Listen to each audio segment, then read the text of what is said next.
May bashers ka na ba sa social media? Attorney J, anong gagawin ko sa mga online bashers ko?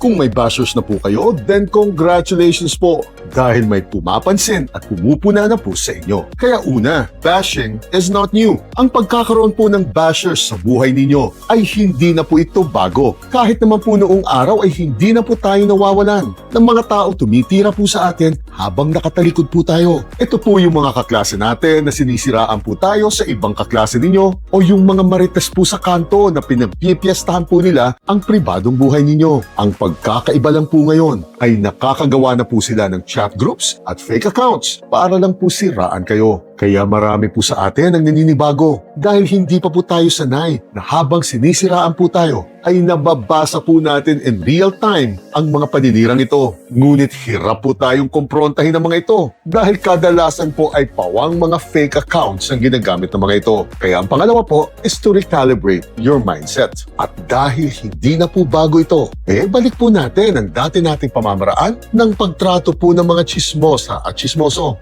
Huwag po kaagad nating papatulan ito, lalo na po kung mainit pa ang ating ulo. Bagkus ay basahin po muna ng maigi ang sinasabi nito dahil hindi po porket pinupuna na tayo ay pambabash po kaagad ito. Dapat matuto po muna tayong tumingin kung isa bang legit na kritisismo ito. Dahil kung legit po ito, ay isang pagkakataon na po ito upang mapag-aralan po natin ang ating sarili at magbago. Kung sila man po ay may legit na punto. Ngunit kung talagang wala pong kwenta ang paninira sa iyo, pwede nyo pong huwag na lang patulan ito o kaya naman i-block na lang kaagad ang account na ito. Depende po sa timing o sa tibay ng sikmura ninyo. Pero huwag nyo po munang sasagutin ng pabalang rin ito unless handa na pong makipagbardagulan din kayo. Dahil ito po ang karaniwang hinahanap at nagpapalakas ng mga bashers po ninyo. Ang pumatol po kayo sa mga ito. At ang pangatlo po ay continue to move forward. Huwag nyo pong hahayaan ng sino man na pigilan kayo sa anuman pong misyon o ambisyon po sa buhay ninyo. Kahit po gaano katindi ang pambabash na natatanggap ninyo dahil ingay lang po ito kung iturin at karaniwang hindi po ito pinapansin ng mga determinado at pursigidong mga tao.